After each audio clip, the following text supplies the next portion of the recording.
pueden responder si quieren la primera pregunta, ¿qué fue lo que les pareció más relevante de... De lo que estuvimos viendo en la clase pasada, de Marx específico, vimos un poco de historicismo, eh, y después vimos también lo de infraestructura, superestructura, y un poquito del manifiesto comunista, pero mucho más no llegamos a ver. Después vimos un poco de Rousseau y Revolución Francesa y Owen, pero no vimos muy en profundidad Marx todavía. Y en cuanto a la segunda pregunta, a mí por lo menos todavía no vi algo que no haya visto ya en historia o en economía en el CDC. Ok, Por ahí está bueno y diferente a las otras materias que vimos, que vi Marx, yo al menos, es ver el orden cronológico de los pensamientos, eh, nada económico, digamos, ver los antecedentes. perfecto, gracias por responder. Y le hago otra pregunta a raíz de esto. En base a los antecedentes y lo que han visto de Marx en tal vez en otras materias, ¿les parece que Marx explica los fenómenos sociales pensando que se pueden explicar a raíz de conflictos entre grupos sociales, o más bien se asemeja un poco más a la idea de Smith de que hay elementos, efectos de las acciones de los individuos que trascienden en el fondo sus intenciones y eso van generando fenómenos sociales, como por ejemplo los valores, las crisis, el desarrollo de las fuerzas productivas? No sé si se entiende la pregunta. ¿Ustedes creen que para Marx, por ejemplo, la inflación se explicaría por puja distributiva o por algo más impersonal e independiente de las intenciones de las personas y de los colectivos? La primera, ¿no? Más por grupos sociales. Sí. Ok. Bueno, algo que quiero tratar de plantear en esta clase es que efectivamente esas dos alternativas son una tensión que uno puede encontrar en Marx, ¿cierto? La idea más de la lucha de clases como luchas de estas entidades colectivas, frente a una idea más de que lo que se produce en la sociedad, en la historia, son resultados de la acción humana, pero no del diseño humano, como diría Hayek. Están esas dos cosas presentes en Marx. Es muy interesante que, a mi juicio, lo mejor de Marx tiene que ver con el desarrollo de lo segundo, tratar de plantear que, por ejemplo, las leyes que él encuentra en el desarrollo capitalista no son el fruto de la intención de nadie, y que las principales cosas que ocurren en el capitalismo son fenómenos que uno podría llamar un poco abusivamente con Marx órdenes espontáneos. Después que él crea que ese orden espontáneo está bien, es otra cosa. Y obviamente uno puede decir, para Marx no, el capitalismo tiene que ser reemplazado por un modo de producción superior, pero independientemente de eso, él no considera que lo que observamos en la sociedad sea fruto de conspiraciones, ¿cierto?, de clases sociales luchando una contra otra. Lo dice en algunas partes así, lo plantea de esa forma, pero es algo, una tensión, y espero que quede claro un poco con lo que vayamos a ver. Me voy a saltar esta parte de la biografía de Marx porque lo vieron con Guido, y la clase de hoy va a estar dividida básicamente en estas tres partes. Un poco en la concepción materialista de la historia, que como les decía, esto es algo que se va a superponer un poco con lo que vio Guido. Después vamos a ver la teoría del valor, que es imposible ver a Marx y en la historia del pensamiento económico sin abordarla de alguna forma, y vamos a tratar sobre todo de ver el problema que busca resolver la teoría del valor y los argumentos que da Marx. Y por último, la teoría de la producción y la explotación capitalista. Entonces, primero con la concepción materialista de la historia. ¿Qué quiere decir esto? ¿Qué es la concepción materialista de la historia? Uno podría decir que lo más general de lo que llaman concepción materialista de la historia, Marx y Engels, es una forma de entender muy a grandes rasgos la historia de la sociedad. Y atribuir una postura acerca de cómo explicar las cosas que ocurren en las sociedades, tanto en una sociedad como a lo largo de la historia. Y la central de esa concepción es que los poderes productivos, ¿cierto?, de los seres humanos se van incrementando a lo largo de la historia, y a esos poderes productivos o fuerzas productivas le corresponden, en un sentido que vamos a ver ahora, le corresponden ciertas formas de relacionarse los seres humanos, formas de relacionarse en torno a la producción, de cómo se produce. Y esas formas son luego categorías de las cuales se va a desprender la idea de explotación, la idea de clases sociales, la idea de modo de producción capitalista, modo de producción feudal. Son estas formas que corresponden a un nivel dado de desarrollo de las capacidades productivas del ser humano. Entonces, esto involucra, ¿cierto?, una idea funcional de que estas formas son funcionales a un determinado nivel de desarrollo de las fuerzas productivas, desarrollo de la sociedad. Y adelantando un poco más de lo que va a ser cómo ve Marx el capitalismo, para Marx, ¿cierto?, el capitalismo no lo condenaba, Marx trataba de evitar el uso de términos evaluativos, morales, o al menos de apoyarse directamente en una evaluación ética de las sociedades. Trataba de no utilizar esa forma de analizar las cosas, pero igual utilizaba una retórica cargada, ¿cierto?, evaluativamente, y en ese sentido al capitalismo lo ve como algo que ha producido un enorme desarrollo de las fuerzas productivas, ha producido el desarrollo de la humanidad como humanidad, ¿cierto? Antes habían sociedades distintas que están conectadas escasamente, y el comercio mundial, que viene de la mano del capitalismo, crea por la primera vez una humanidad, y una serie de cosas que para Marx son progresivas del capitalismo. Y entre ellas, ¿cierto?, que haya desarrollado las fuerzas productivas como ninguna otra sociedad, forma de producir.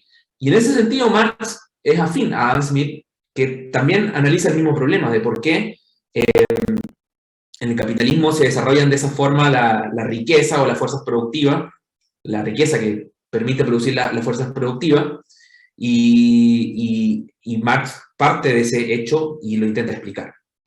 Pero eso se inserta, ¿cierto?, en esta concepción materialista de la historia que ve esta relación entre fuerzas productivas, relaciones de producción, y como ya estuvieron viendo con Guido, el concepto de estructura económica, base, superestructura y modo de producción.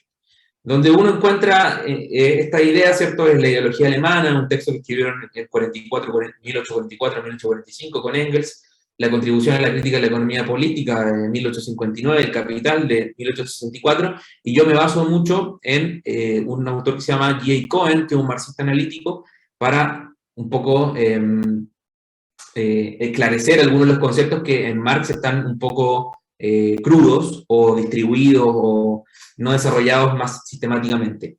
Cohen los desarrolla. Y el párrafo central, que también me imagino que lo habrán visto con Guido, donde plantea su idea más condensadamente, esta idea del materialismo histórico, es el prólogo a la contribución de la crítica a la economía política. Y básicamente es lo siguiente, ¿cierto? En la producción social de su vida, los seres humanos entran en relaciones definidas que son indispensables e independientes de su voluntad, relaciones de producción que corresponden a un estadio definido del desarrollo de sus fuerzas productivas materiales. La suma total de estas relaciones de producción constituye la estructura económica, la base real, sobre la cual se cimienta, ¿cierto?, la superestructura legal y política. Y ahora vuelvo a hacer la pregunta de si ustedes creen que en Marx la explicación de los fenómenos sociales se explica por luchas de clases, de colectivos, enfrentamiento entre colectivos que tienen una intención, ¿cierto?, y como que de su lucha surge lo que ocurre, o más bien de cosas que trascienden a la voluntad y a las intenciones de todo ser humano. Fíjense en lo que dice acá. Yo creo que no es que se analiza como agregado, pero se juntan porque comparten intereses, digamos. Y por los trabajadores se juntan por algún interés.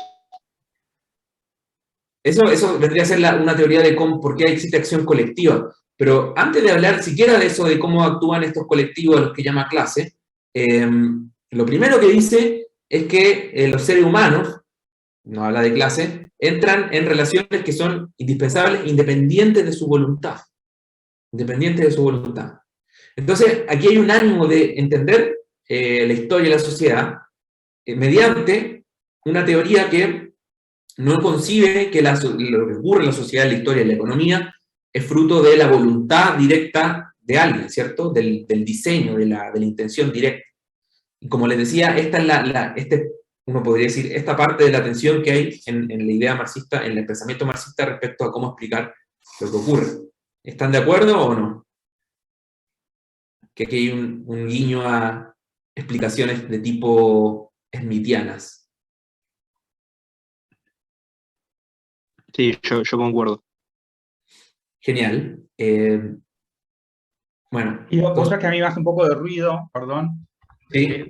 porque por un momento vos te referís a las clases sociales, ¿no? Te referís a la lucha de las clases.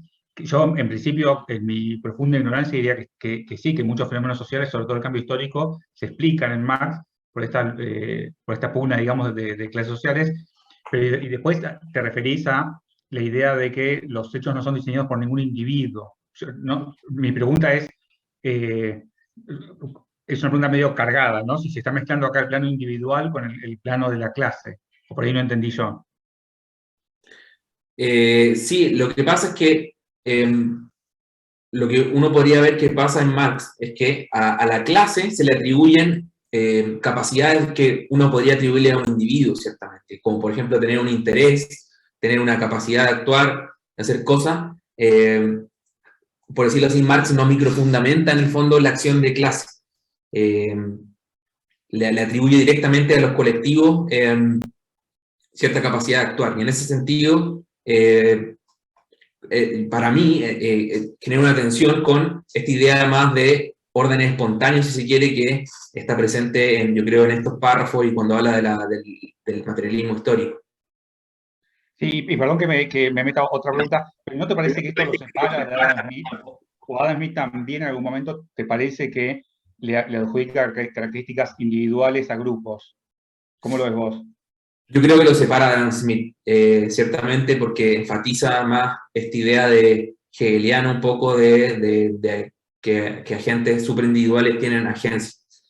Pero en este párrafo y en esta idea yo creo que está la idea smithiana de cosas que ocurren a la espalda de los individuos, sin su diseño, voluntad, su intención.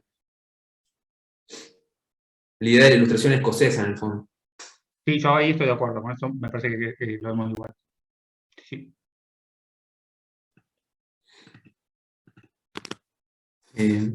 ¿Cómo salgo de esto? Ups.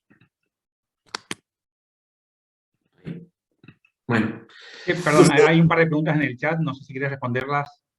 No me estaba fijando, a ver. Como 7 preguntas.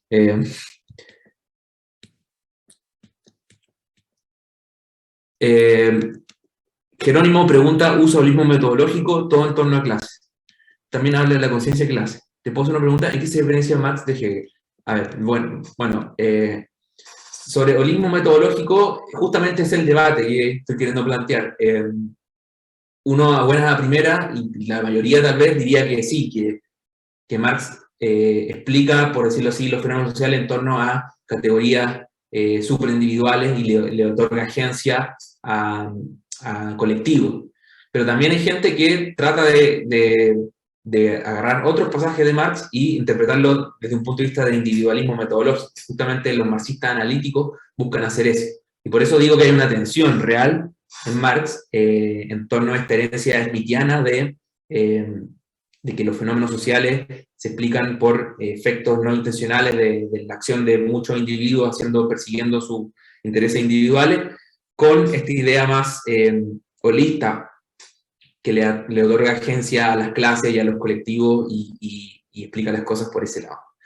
¿Y en qué se diferencia Marx de Hegel? Bueno, en muchas cosas, porque Hegel de partida estaba interesado en otros problemas que Marx. Hegel no estuvo tan interesado en la economía, sino más cosas de filosofía en general, y Marx en específico, sus problemas son analizar cuál es la clave para entender el capitalismo, ¿cierto? Y eso no fue tanto el foco de Hegel. Uno podría decir que sí, y hay gente que argumenta que sí, pero Hegel tenía una aspiración más amplia. Y Hegel, por ejemplo, no se ponía del lado del problema, no consideraba que la clase obrera era la clase revolucionaria y motriz de la historia. Hay muchas diferencias entre Marx y Hegel, entre ambos. Entonces, Bueno, Lucas, por ahí la pregunta, yo, perdón que me meta tanto, ¿no? Pero me parece a mí que, viste que hay una expresión que suele decir que Marx pone a Hegel de cabeza. sí, bueno, claro. O sea, es que, claro, eso sería como la crítica que hace Marx a Hegel, que para Hegel la superestructura en términos de Marx, las ideas o el Estado tienen un rol explicativo central, ¿cierto?, en lo que ocurre en la historia, y Marx dice, no, hay que dar vuelta a esto, y al revés, ¿cierto?, el Estado y las ideas se tienen que explicar por la base material que ocurre a nivel de las relaciones de producción. En ese sentido da vuelta a Hegel, y lo que llama que Hegel es idealista en ese sentido más bien extraño para los términos actuales, de explicar, ¿cierto?, lo que ocurre en la sociedad por las ideas, la acción del Estado, y cosas que para Marx son en realidad cosas que deben explicarse en base a la base de la estructura económica. Esa es una diferencia que separa a Marx de Hegel como de su crítica directa. Entonces, bueno, ¿qué son las fuerzas productivas para Marx? Son, por un lado, los medios de producción, cosas que no son humanas, los instrumentos de producción y las materias primas, y por otro lado, la fuerza de trabajo. Las capacidades productivas de los agentes, ¿cierto? Su fuerza, su habilidad, su conocimiento, cosas que hoy nosotros clasificaríamos como capital humano, también están dentro de la fuerza de trabajo para Marx. Entonces, las fuerzas productivas, ¿qué son? Los instrumentos de producción, las materias primas y la fuerza de trabajo. Los instrumentos de producción son para Marx aquello con lo que trabajan los agentes, las materias primas son aquello sobre lo cual trabajan los agentes, y la capacidad o la fuerza de trabajo es lo que permite trabajar con los instrumentos sobre las materias primas. Y esto es importante porque esta visión de las tres fuerzas productivas, tres elementos que entran en las fuerzas productivas, en el caso del capitalismo, se asocia a las tres clases que para los clásicos, incluido Marx, son relevantes para explicar el desarrollo del capitalismo, que son el proletariado, los capitalistas y los terratenientes. Pero más allá de eso, en cualquier sociedad, dice Marx, existen estos tres elementos de las fuerzas productivas. Vamos a saltar un poco eso. ¿Qué son las relaciones de producción? Son, bueno, así como lo analiza Cohen, ¿cierto? Son relaciones de posición efectiva. ¿Por qué posición efectiva? Porque son previas o más bien trascendentes respecto a las relaciones jurídicas. Él dice, no quiere hablar de propiedad en el sentido de propiedad jurídica, porque considera que las relaciones de producción son más bien algo que antecede, ¿cierto?, a el derecho como institución y por lo tanto la propiedad en sentido jurídico. Son relaciones de posición efectiva de personas respecto a fuerzas productivas o de otras personas, como en el caso del esclavismo. La relación de producción esclavista tiene que ver con una relación de posición efectiva entre personas. Entonces, por ejemplo, de relaciones de producción, X es esclavo de Y, X es amo de Y, ¿cierto?, amo feudal, X es siervo de Y, X es contratado por Y, X contrata a Y, etc. O X posee la cosa, posee a Y una cosa, o no posee. En general son relaciones de posición efectiva que pueden tomar muchas formas específicas entre personas y cosas, o entre personas y personas. Y el tercer elemento importante es, bueno, ahora, ¿qué es el desarrollo de las fuerzas productivas? ¿Cierto? Marx explica la historia, ¿cierto?, por el desarrollo de las fuerzas productivas. Entonces, ¿qué quiere decir que se desarrollen las fuerzas productivas? Y lo que dice, ¿cierto?, lo que dice, por ejemplo, que el crecimiento de las fuerzas productivas del trabajo significa solamente que menos trabajo directo es requerido para producir un mayor producto. Es decir, hay desarrollo de las fuerzas productivas cuando para producir el mismo producto se requiere menos trabajo, o para producir más, o con el mismo trabajo se puede producir más producto. Entonces, esta idea de desarrollo de las fuerzas productivas está presuponiendo que medimos las cosas en el trabajo que requieren producir las mercancías.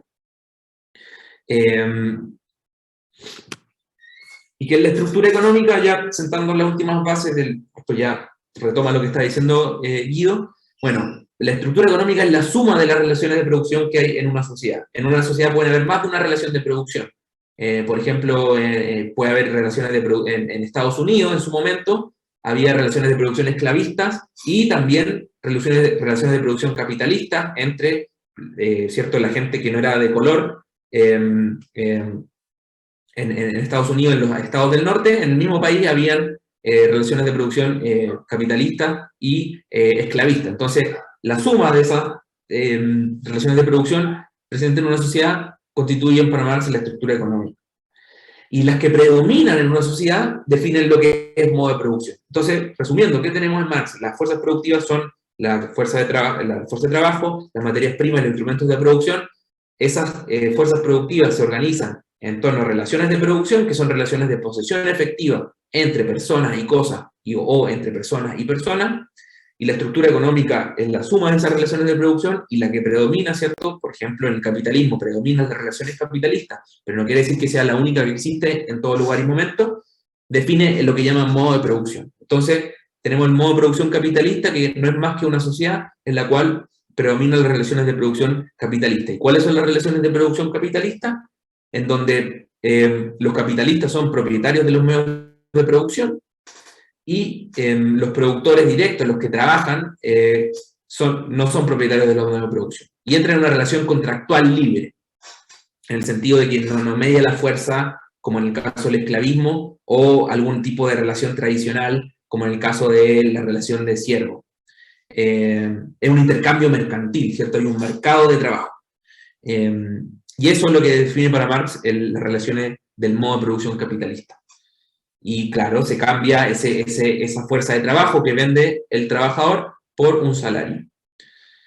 Y uno puede ver que, cómo entiende Marx la historia, es que los modos de producción tienen, por decirlo así, un desarrollo y un periodo de estancamiento, y ese periodo de estancamiento da lugar a periodos que llama periodos revolucionarios, que no son más que, en esta concepción de la historia, periodos de cambio, paso de un modo de producción a otro. Entonces uno puede ver como que en el eje horizontal está el tiempo, y en el vertical el desarrollo, las fuerzas productivas, el nivel de las fuerzas productivas. Tenemos distintos modos de producción, por ejemplo el feudalismo, que crece en las fuerzas productivas poquito, ¿cierto? Se mantiene más o menos estable, no debería decir, incluso menos que esto. Hay un periodo de estancamiento. En ese periodo de estancamiento se empiezan a desarrollar, ¿cierto?, las fuerzas, las relaciones de producción capitalista, ¿cierto? Hay un periodo de transición, y eso los historiadores marxistas y el mismo Marx lo estudió mucho, el paso del feudalismo al capitalismo. Se empiezan a incubar estas relaciones de producción nuevas, ¿cierto? Se abre el comercio, empieza a haber más circulación monetaria, los que eran los siervos feudales empiezan a migrar, ¿cierto? Y empiezan a no estar atados a la tierra. Es un periodo de transición, ¿cierto?, el desarrollo de las fuerzas productivas, de las relaciones de producción, y surge un nuevo modo de producción, en este caso el capitalista. Y para Marx, y esta es la parte más predictiva de su visión, el capitalismo iba a su vez tener un periodo de declive, que para él ya se estaba produciendo en el siglo XIX. Iban a generarse un periodo de revoluciones que iban a dar lugar al socialismo, que iba a permitir que las fuerzas productivas se desarrollaran. Pero tenemos este esquema, ¿cierto?, de que las fuerzas productivas crecen en general en la historia, y crecen al amparo de modos de producción. Esos modos de producción permiten su crecimiento durante un momento, pero después hace que se estanquen. Ese estancamiento se vincula al surgimiento de nuevas relaciones de producción, un periodo de transición al nuevo modo de producción, y en la instalación de un modo de producción nuevo que a su vez genera desarrollo, estancamiento y reemplazo por otro. Esa, diría uno, es la visión de 30 minutos, 20 minutos materialista de la historia. ¿Alguna pregunta hasta acá? Sí, perdón. ¿Podrías repetir lo último que dijiste, cómo era esa asociación entre el estancamiento y los nuevos medios de producción, si no te entendí mal? ¿Cómo era que se asociaba?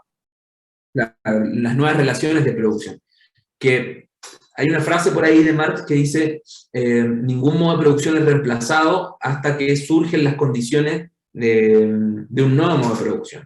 Y esto Marx lo usa ampliamente en su estudio de la historia. Por ejemplo, la Revolución Francesa hubo los Sans-Culottes y Beauvais y otros personajes que plantearon, ¿cierto?, la instauración de una sociedad comunista, en el sentido de que no existiera propiedad privada y toda la propiedad fuera común, ¿cierto?, de la sociedad y no hubiera un acceso a la propiedad privada. Lo que dice Marx es que en ese momento de la historia, todavía el modo de producción capitalista no había agotado su desarrollo de las fuerzas productivas. Por lo tanto, no estaban las condiciones para el paso a ese nuevo modo de producción comunista. Y eso tiene que ver con que Marx busca analizar la historia con esta idea de que un modo de producción permite el desarrollo de las fuerzas productivas. Por eso hay una relación funcional entre el modo de producción y el nivel de desarrollo de las fuerzas productivas. Pero a su vez, ese modo de producción tiene un momento de estancamiento, y en ese momento de estancamiento es donde van surgiendo nuevas relaciones de producción que permiten desarrollar las fuerzas productivas. Entonces, yendo al ejemplo del paso del feudalismo al capitalismo, en el feudalismo no había, por ejemplo, había esta relación servil entre los amos, ¿cierto?, en los feudos, en lugares un poco aislados, poca economía monetaria, ¿cierto?, no había mucho uso de la moneda en el campo, ¿cierto?, en las ciudades más sí, los campesinos no eran libres para ir de un señor a otro, ¿cierto?, estaban ligados a la tierra. Eso permite un desarrollo modesto de las fuerzas productivas, de la capacidad de producir, y lo que dice Marx, bueno, las nuevas relaciones de producción que van surgiendo, primero las mercantiles, ¿cierto?, de la expansión del comercio en Italia, ¿cierto?, o los holandeses, entre otros, el hecho de que, por ejemplo, se sacara a los campesinos que eran propietarios en Inglaterra, ¿cierto?, las leyes de cierre de los campos, ¿cierto?, que hace que una masa importante de trabajadores dejaran de estar ligados a la tierra y estuvieran libres en el sentido de liberados de la tierra, de no teniendo tierra y por lo tanto teniendo que ir a vender su fuerza de trabajo a algún capitalista. Todas esas cosas, dice Marx, son nuevas relaciones de producción que empezaron a surgir en el seno del feudalismo y que permitieron un mayor desarrollo de las fuerzas productivas. Un mayor crecimiento, uno diría, tal vez, de manera menos marxista. No sé si se entiende la idea. Como una especie de carrera de posta, ¿cierto? De que el nuevo modo de producción empieza a correr, ¿cierto?, antes de que el otro se agote completamente. ¿Tengo una pregunta? Sí. Sí, ¿Marx da alguna razón por la cual se agotan los modelos? Porque con Smith veíamos que por ahí la razón era como que el agotamiento era por el marco institucional. Buena pregunta. ¿Sabes qué? No he visto que Marx dé una explicación general de por qué un modelo, un modo de producción se agota frente a otro. Lo que dice es que, bueno, en algún momento se agota, en el sentido de que no es más capaz de desarrollar las fuerzas productivas, producen estancamiento. Y lo que tiene son teorías particulares de por qué se agotó el feudalismo y por qué se iba a agotar el capitalismo, pero en el sentido de, uno podría bien hacer la analogía de que, claro, son las instituciones capitalistas, las instituciones feudales, las que agotan su capacidad para producir crecimiento económico. Y en el caso del capitalismo, para responder tu pregunta, lo que dice es que su teoría de por qué se agota el capitalismo como medio para desarrollar las fuerzas productivas es que hay una tensión entre la propiedad privada y las economías de escala. ¿En qué sentido? De que al desarrollarse las fuerzas productivas en el capitalismo, la economía empieza para él a ser cada vez más interconectada y a requerir mayor escala, pero la propiedad privada atomiza, ¿cierto?, la capacidad de producir a mayor escala. Y para él, esa es una de las razones por las cuales el capitalismo agota la capacidad de desarrollar las fuerzas productivas, da más razones. Pero claro, es un argumento que en el fondo requiere pensar que la única función, ¿cierto?, de la propiedad o del mercado es permitir cierto intercambio, pero no que, por ejemplo, lo que va a decir Hayek tiene otras funciones, como por ejemplo utilizar la información de mejor manera y producir descubrimiento de cosas, incentivar el descubrimiento de cosas, para Marx es un problema meramente tecnológico de que hay rendimientos crecientes a escalas, por decirlo así, en toda la industria, y el hecho de que existan distintos capitalistas obstaculiza, ¿cierto?, ese desarrollo de los rendimientos crecientes a escala. Y la consecuencia que viene obviamente de ahí es que, por ejemplo, si la industria automotriz tiene 8, 9, 10 productores a nivel mundial, lo que desarrollaría mejor la industria automotriz a nivel mundial sería que estuviera todo en un gran monopolio poseído por el Estado que explotara las economías de escala de la industria automotriz. Obviamente, desde el punto de vista de una teoría errónea, pero eso es lo que Marx y Engels plantean de por qué el capitalismo estanca el desarrollo de las fuerzas productivas. Y si lo quieren ver, es una idea que igual es compartida por ciertas personas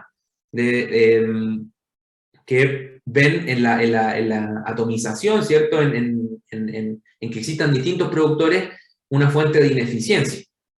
Y me parece que un debate muy interesante que, por más que Marx tenga una visión que, a mi juicio, y tal vez desde el punto de vista de la teoría económica ortodoxa es errónea, plantea un problema súper interesante, que es cuál es el rol en el fondo de la existencia de varios productores en una misma industria en un mercado. No sé si se entiende la idea y si responde tu pregunta. Sí, sí, muchas gracias. Ok. Entonces, no hay más preguntas sobre este tema. ¿Y el socialismo no se agotaría también? ¿O qué dice? Bueno, ahí entra en el terreno Marx de decir, tira un par de cosas respecto al socialismo, pero dice sobre el modo de producción comunista, yo no puedo decir mucho porque no soy futurólogo, ¿cierto? No es el rol de la teoría como decir en detalle cómo se va a implementar, pero no, para él como el comunismo es como lo definitivo, no se agota. Gracias. Pero Yo tengo una pregunta, Lucas. sí, adelante. No sé si es más sobre este tema, pero es más lo que estaba hablando antes, de cuando la economía se estanca, no se pueden desarrollar más las fuerzas productivas. Viste que da un montón de ejemplos de lo que pasó en el feudalismo. Pero, ¿encuentra Marx un ejemplo efectivo sobre cuál puede ser un ejemplo de relación productiva que se esté dando durante el momento en que él escribió que sea socialista? Viste que él dice que, bueno, ya el capitalismo se está estancando, entonces ya deberíamos ver nuevas relaciones de producción, ya deberían estar, digamos, a la vista, ¿no? Sí, buenísima pregunta. Marx no tanto porque no alcanzó a vivir hasta murió en 1883, pero sí Engels y sí sobre todo Lenin y los marxistas que toman directamente a Marx a principios del siglo XX y final del siglo XIX, dicen que sí. Dos cosas dicen. Una, el desarrollo de los monopolios, para ellos los marxistas se desarrollan una literatura ahí en torno a la concentración de la industria que se estaba dando en ese periodo. Dice, el desarrollo de esta concentración de la industria, relaciones de producción socialista. ¿Por qué? Porque ven que en el fondo la producción se va concentrando cada vez más porque aprovecha economías de escala y un montón de cosas que tienen que ver con eso, y sin embargo sigue existiendo la propiedad privada, sigue estando atomizada la propiedad, lo cual impide el aprovechamiento de esa economía de escala. Entonces, para Engels, el desarrollo de la concentración de la industria era muestra de que ya se estaban desarrollando relaciones de producción socialista. Y para Lenin, la economía de guerra que se dio en la Primera Guerra Mundial, que en el fondo fue una economía de comando y control, ¿cierto? En parte, de que los estados, Alemania sobre todo, dirigieron la producción de manera no mercantil, de bueno, hay que producir en las fábricas estatales o agarrar, ¿cierto?, parte de la capacidad productiva de los privados para directamente dirigir la producción. Para Lenin era muestra de que ya estaban las condiciones dadas para el socialismo. Incluso Lenin dice por ahí en una parte que el socialismo no es más que electricidad con industria estatal, como que bastaba que se desarrollara como el tendido eléctrico y se concentrara en las industrias para poder tener socialismo. Obviamente, algo que uno diría la pifió mal. Pero bueno, más allá de eso, sí estaban viendo que se estaban dando esas relaciones como implícitamente. También para Marx, el desarrollo de la ciencia y el hecho de que cada vez la ciencia estuviera más involucrada, ¿cierto?, en la producción, lo llama la idea del obrero colectivo, ¿cierto?, que donde la división del trabajo está tan desarrollada a nivel de la producción y la ciencia y la ingeniería entra a un nivel tan importante que para Marx eso demuestra que el modo de producción para desarrollar las fuerzas productivas tiene que ser algo colectivizado, algo dirigido desde un punto de vista de la planificación central. Pero esos son ejemplos que dan de relaciones de producción que se estaban desarrollando ya en el capitalismo, que para ellos eran inicios de, ¿cierto?, de las relaciones de producción socialista. No sé si respondo a la pregunta. Perfecto, perfecto, gracias. Entonces vamos ahora con algo que seguramente ya vieron en muchas materias, pero que hay que verlo, la teoría del valor-trabajo. ¿Y cuál es el problema central que busca abordar el capítulo 1 en palabras de Marx? Es el siguiente, ¿cierto? ¿Cómo, siendo las mercancías que se intercambian tan heterogéneas, el intercambio, ¿cierto?, entre ellas se da en un ratio, en una tasa, ¿cierto?, en el sentido de, bueno, dos castores por un ciervo, por ejemplo, que está expresada en un precio, ¿cierto?, en un precio relativo. ¿Por qué se da en una tasa que es homogénea? Y que es más o menos estable, ¿cierto?, y que es la misma para los distintos personas que intercambian. ¿Por qué siendo las mercancías tan heterogéneas se da esto que, en términos más simples, sería el precio? Y lo que plantea Marx es que esto es una suerte de misterio, porque existen dos tipos de heterogeneidades de las mercancías. Una física, ¿cierto?, que las mercancías, los bienes, ¿cierto?, son distintas cosas, ¿cierto?, y se miden en distintas unidades físicas, por ejemplo, litros, si estamos hablando de algo vestible o de, no sé, combustible, watts, metros, etc. Hay heterogeneidad de medidas físicas de las mercancías. Y por otro lado hay otra heterogeneidad que tiene que ver con la utilidad. El valor, lo que llama valor de uso, varía, ¿cierto?, de un individuo a otro. Si para alguien es útil en Siberia, ¿cierto?, un abrigo gigante, en el trópico eso no es útil, o hay distintos valores de uso por distintos gustos. Entonces, la pregunta de Marx es cómo, siendo tan heterogéneas las mercancías desde el punto de vista físico y desde el punto de vista del valor de uso, se intercambian a tasas que son relativamente homogéneas expresadas en los precios, y que son las mismas para todos los seres humanos. O sea, perdón, no todos los seres humanos, sino todos los miembros de una sociedad que comparten un mercado. ¿Por qué surge un precio de mercado? Esa es la pregunta.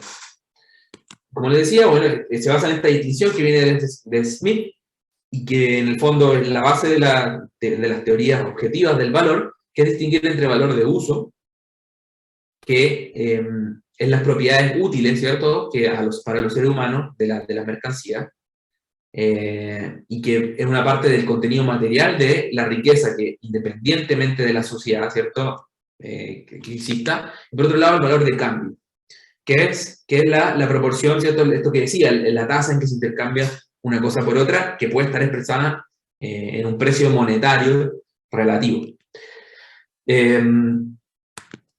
Entonces,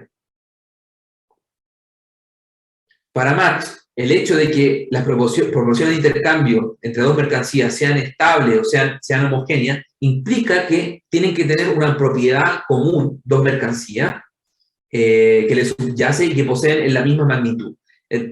Por ejemplo, si intercambio dos castores por un ciervo, los dos castores tienen que tener una propiedad subyacente, que es la misma en cantidad que esa misma propiedad subyacente que tiene el ciervo, ¿ok? Marx entiende de esa forma, que lo entiende como eso, como una posibilidad de intercambio. Si intercambian dos cosas, ¿cierto?, dos que tienen una equivalencia, es porque deben tener una propiedad común que está en la misma cantidad en ambas, que les permite. Y esas propiedades comunes no son las propiedades físicas, porque un ciervo es muy distinto a dos castores, ni tampoco son las propiedades de su utilidad, porque sirven para cosas distintas. A alguien le puede gustar la carne de ciervo, pero no de castor.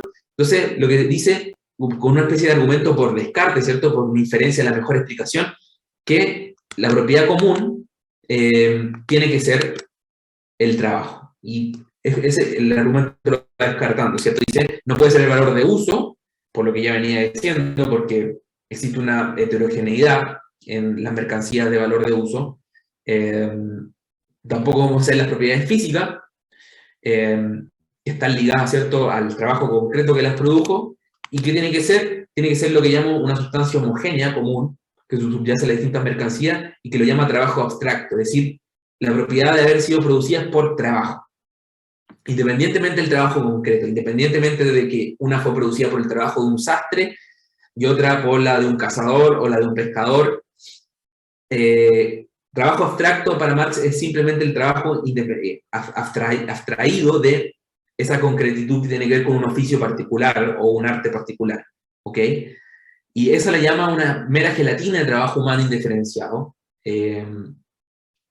Esto es, de gasto de fuerza de trabajo humana sin consideración a la forma en que se ganó la misma.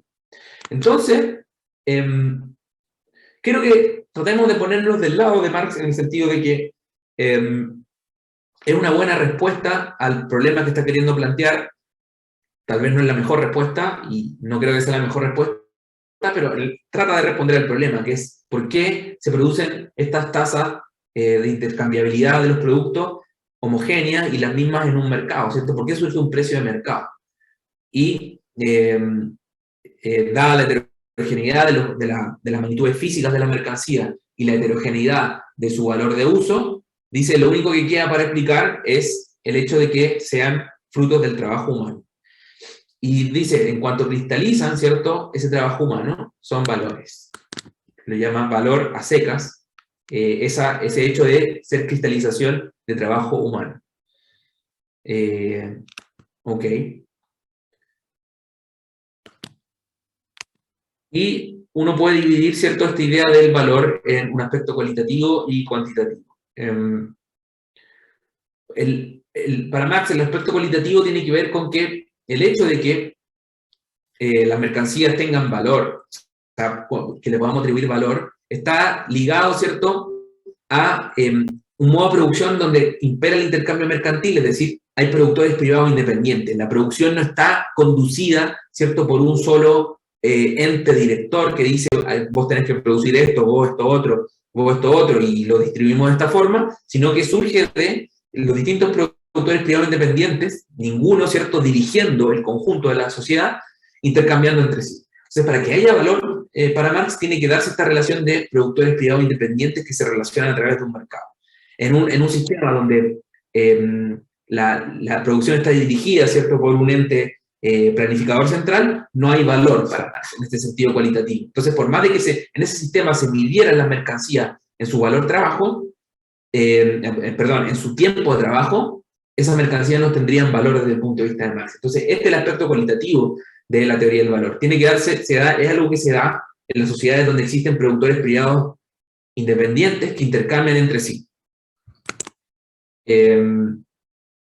Sí, ¿alguien levantó la mano? Francisco, adelante, la pregunta. Sí, ¿podés por favor repetir esta última parte? Sería muy útil. Sí, es que esta parte tiene que ver con cuáles son las condiciones para Marx uno puede hablar de que las mercancías tienen valor. Y un aspecto cualitativo, ¿cierto?, de esta atribución de valor a las mercancías para Marx es que el valor, ¿cierto?, como categoría, surge solamente en las sociedades donde la producción no es dirigida por una entidad central, sino que se da la producción social, ¿cierto?, a través de relación entre productores independientes, que ninguno de ellos dirige la sociedad como un todo, donde existe división del trabajo, ¿ok? Y esa división del trabajo no está guiada por ningún ente planificador, director central. Y la importancia de eso es porque se pregunta, bueno, si nadie está dirigiendo y diciendo en qué proporción se van a intercambiar el total de las mercancías, ¿cómo ocurre para que haya, ¿cierto?, ese intercambio, ¿cierto? Si nadie está decidiendo el precio de mercado en cada momento. Clarísimo, Diego, muchas gracias. Entonces, esto es importante porque se vincula a esta idea de que esta tensión, estas dos almas de Marx, ¿cierto?, en donde hay una que trata de explicar los fenómenos sociales como cosas que surgen a la espalda de los individuos y son frutos de la acción humana, pero no el diseño humano, bueno, para Marx el valor justamente surge solamente como este tipo de fenómeno, como un fenómeno que no es orquestado ni planificado maquiavélicamente por nadie, no por los capitalistas, por cierto, ni por los trabajadores, ni por nadie. Surge como un orden espontáneo. Marx no habla de orden espontáneo, pero es perfectamente aplicable la categoría. Y eso lo liga al hecho de que para que haya valor tiene que darse este fenómeno de tipo orden espontáneo, de un ratio que surge a espaldas de las intenciones de los agentes que están intercambiando entre sí y produciendo entre sí. ¿Ok? ¿Alguna otra pregunta? Sí, que igualmente pensaba como Adam Smith, que decía que el precio se da por la cantidad de trabajo de cada trabajador, ¿no? Sí. Sí, ok. Claro, pero es un poco distinta la teoría del trabajo, del valor de Adam Smith, porque él lo ve como, dice, esta es válida solamente en sociedades donde no existe escasez de la tierra y medios de producción privados, ¿cierto? Y pone el ejemplo del castor y los ciervos, creo en el capítulo 4 del primer libro, no me acuerdo, pero como que es una teoría del valor, trabajo en Smith, como bastante acotada y que no la desarrolla como una teoría más general, como en el caso de Marx y Ricardo, que sí tratan de ver que opera, ¿cierto?, en las sociedades donde existe propiedad, donde existen herramientas, se produce a través de herramientas y donde existe también tierra, ¿cierto?, escasa. Te hago una pregunta, no entendí bien la diferencia entre esta teoría y la de Smith. ¿Habla de lo de la propensión al intercambio? ¿Ese orden espontáneo está detrás de esto o viene por otro lado? Sí, o sea, eso es algo más general, lo que acuerdan, más que acuerdan, como que hay una afinidad entre Smith y Marx, pero en cuanto a la teoría del valor, para Smith, el precio, ¿cierto? El precio natural no va a surgir del tiempo de trabajo socialmente necesario de las mercancías, sino más bien esta idea de esta suma de costos de la renta, la ganancia y el trabajo que da lugar al precio, ¿cierto? Y tienes también esta teoría de el trabajo comandado, ¿cierto? De que el valor de una mercancía es el trabajo que puedo obtener de venderla, no el trabajo que requirió producirla. Entonces, no son la misma teoría del valor, son distintas en esos aspectos.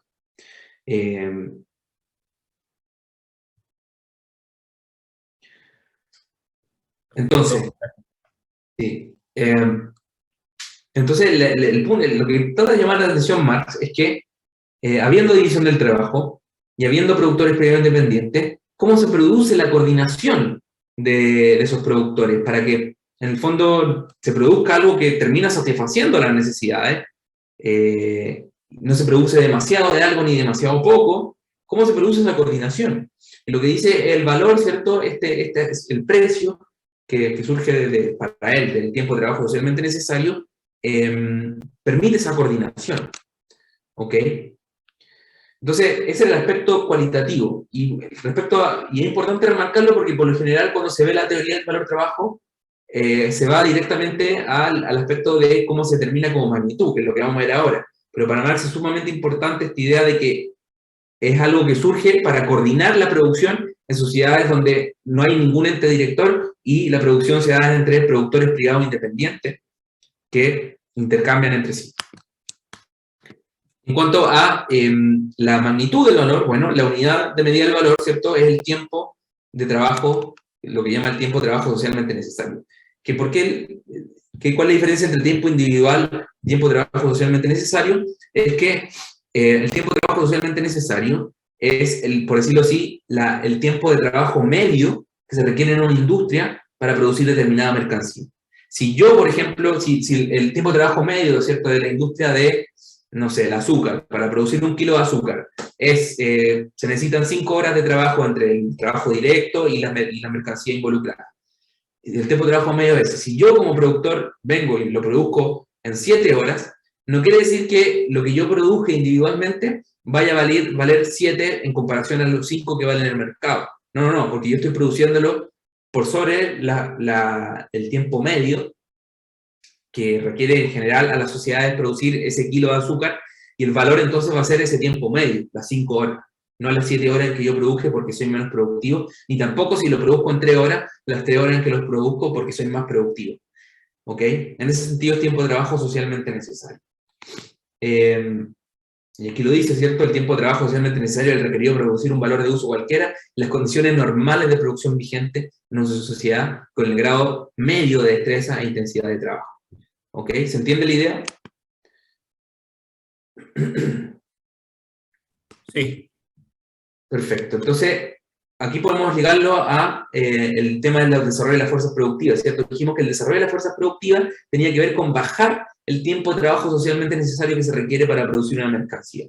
Si antes producíamos azúcar con 5 horas de trabajo, el desarrollo de las fuerzas productivas tiene que ver con producirlo con 3 horas de trabajo. Mayor desarrollo de fuerzas productivas es producirlo con 1. Y esa es para Marx la medida del desarrollo de las fuerzas productivas.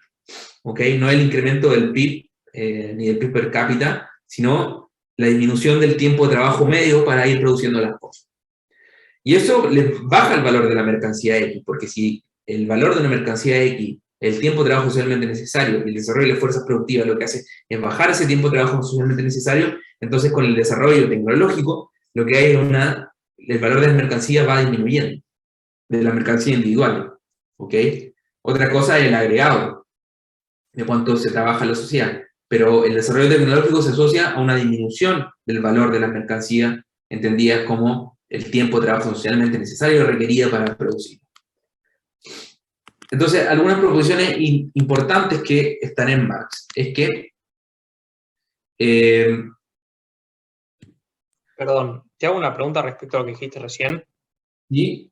Entonces, ¿se alteraría el valor individual del trabajo por el desarrollo de las fuerzas productivas, pero no el trabajo medio necesario para producir algo, o al revés, o cambian los dos? No, el desarrollo de las fuerzas productivas tiene que ver con la disminución del trabajo medio necesario para producir la mercancía. ¿Ok? Las condiciones medias de producción, las condiciones normales. El trabajo individual tiene que ver con otra cosa, ¿cierto? ¿Por qué ante la objeción posible de que alguien le diga, che, pero si yo produzco vos producís el kilo de azúcar en 5 horas, yo lo produzco en 7, por lo tanto lo vendo a 7 y no a 5.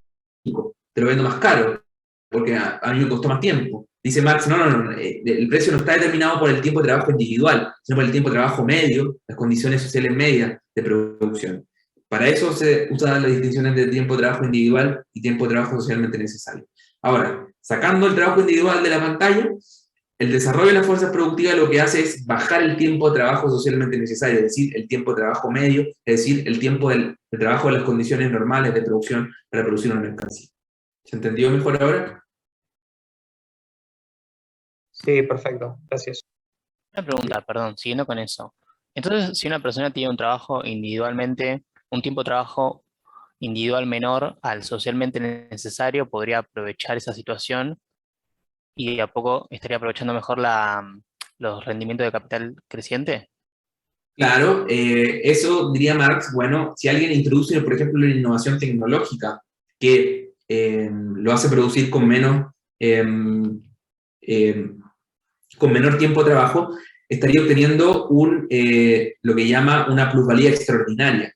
Es decir, que se traduce en una ganancia extraordinaria porque yo individualmente introduzco una forma de producir que es más productiva que la forma de producir media de la industria, pero el precio sigue siendo el puesto por las condiciones medias de la industria. Entonces me hago un plus que justamente tiene que ver con los incentivos. Ese plus es una especie de incentivo a la introducción de mejoras tecnológicas. Pero sí, correcto. Que yo introduzca una mejora tecnológica o que yo utilice una tecnología peor no cambia por mi intervención individual el precio, que está determinado por las condiciones medias. Ahora, otra cosa es si esa introducción se difunde. Bueno, si se difunde esa tecnología nueva, entonces ahí va a cambiar el valor de la mercancía, porque se va a difundir en toda la industria y por lo tanto va a cambiar el tiempo de trabajo socialmente necesario. Pero en el momento en que el capitalista individual, ¿cierto?, en una industria introduce una mejora tecnológica que le permite producir con menor tiempo de trabajo, se apropia de una ganancia extraordinaria, que justamente el incentivo en producir mejoras tecnológicas. Buenísimo, gracias. Una pregunta, ¿cómo era lo del PBI que dijiste? Como que no miraba el PBI, miraba lo del tiempo. Claro, de que el desarrollo de las fuerzas productivas, uno, si lo quiere asimilar al concepto moderno de crecimiento, hay un problema, porque el concepto moderno de crecimiento utiliza como variable el PBI, ¿ok? Y Marx no usa esa variable como indicador de crecimiento o desarrollo de las fuerzas productivas, sino la disminución, ¿cierto?, del tiempo de trabajo socialmente necesario para producir el cúmulo de mercancía. Es decir, que si antes producía azúcar con 5 horas de trabajo, el desarrollo de las fuerzas productivas, ¿qué quiere decir? Producirla con 3 horas de trabajo o 2 horas de trabajo. Gracias. Y eso está, bueno, en una filmina un poco más atrás estaba la cita respecto a eso. Algunas proposiciones importantes. Para Marx, si algo no tiene valor de uso, no tiene valor. ¿Ok? Para que algo tenga valor, tiene que tener valor de uso, tiene que ser útil para algo. Entonces, por más de que yo, por ejemplo, no sé, produzca algo que nadie va a comprar, y eso me cuesta, no sé, 7 horas de trabajo, tiempo de trabajo socialmente necesario, no quiere decir que eso tiene como valor, ¿cierto? 7. Porque algo que nadie usa, nadie va a comprar, no existe intercambio en el mercado, por lo tanto, no tiene valor. Es decir, condición necesaria de que algo tenga valor es que tenga valor de uso.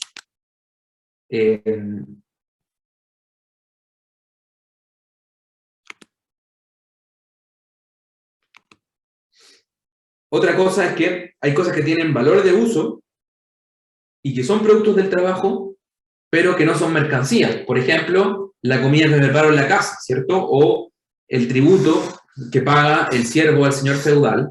No es una mercancía, es un impuesto en especie que no es intercambiado libremente en un mercado, y por lo tanto, pero sí tiene valor de uso y sí es producto del trabajo.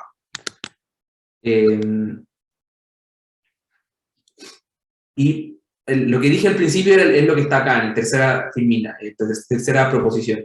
La primera proposición es que hay cosas que tienen valor de uso, por ejemplo, las tierras vírgenes, el aire, los bosques, pero que no han sido mediadas por el trabajo humano. Y, ok, entonces no van a tener valor. Y por último, esta proposición es muy importante. Si no hay división social del trabajo, no hay producción de mercancía. Para que haya producción de mercancía tiene que haber división del trabajo. ¿Ok? Y es algo que para la recíproca no vale, ¿cierto? Puede haber... no, perdón, es al revés, ¿cierto? Para que haya división del trabajo, en el caso de Smith, ¿cierto? La división del trabajo es una consecuencia necesaria, ¿cierto? Pero gradual de la propensión, ¿cierto? De la naturaleza humana, ¿cómo se llama? A la propensión a intercambiar. ¿Ok? Entonces, la división del trabajo surge, es consecuencia necesaria de la propensión a intercambiar. Pero eso no va a ser válido para Marx. Puede haber división del trabajo sin que haya intercambio mercantil. Y para él, justamente en el socialismo, no va a haber intercambio mercantil, pero sí va a haber división del trabajo. ¿Ok? Entonces, es un punto importante porque para él la división del trabajo es importante, pero puede darse sin que haya relaciones de mercado. Para Smith no. Para Smith lo que permite el desarrollo de la división del trabajo es la extensión del mercado, ¿cierto? Lo vieron obviamente eso. Para Marx no es así.